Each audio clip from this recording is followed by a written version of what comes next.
అలాగే మసేనమ్మ గుడి దేవస్థానం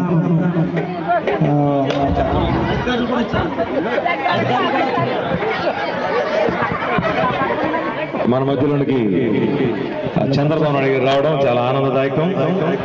వారి సెక్యూరిటీ సిబ్బందితో ఈ నవ దంపతులను దీవించడానికి గౌరవ ముఖ్యమంత్రి వర్యులు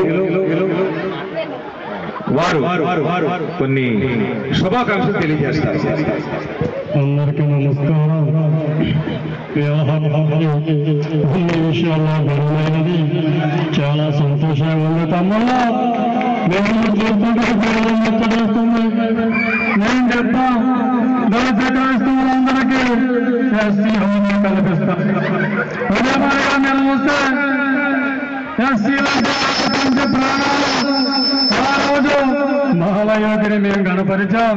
అదే మాదిరిగా మేము వస్తే ఈ గ్రామంలో కోట్లాది రూపాయలతో అభివృద్ధి పనులు చేశామంటే ఒక చంద్రన్న ప్రభుత్వం అని చెప్పేసి కూడా మీ అందరికీ తెలియజేస్తున్నాం. మా ఆడబిడ్డలు అన్నారు, మా కొడుకు తమ్ముళ్ళు అన్నారు, మీ అందరినీ ఆదుకుంటాం, ఎవరిని విడిచిపెట్టాం, అన్ని రంగాల్లో ముందుకు పోతున్నాం. ఈ రోజు మీరు చూస్తే మన రాజమహేంద్రవరంలో చెప్పాం, అన్ని విధాలా బలపడుతూ ఆదుకుంటాం, అందరినీ ఆదుకుంటాం. జయ జన్మభూమి, జయ క్రీస్తు.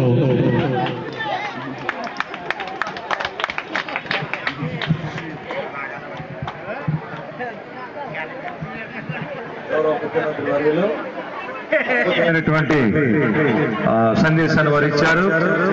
వారికి మా అభినందనలు మేము తెలియజేస్తున్నాం.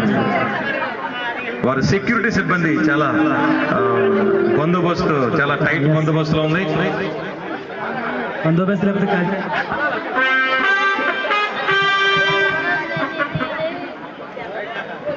చాలా బందోబస్తు వచ్చారు చంద్రబాబు నాయుడు గారు. ఎందుకంటే చాలా సంతోషం.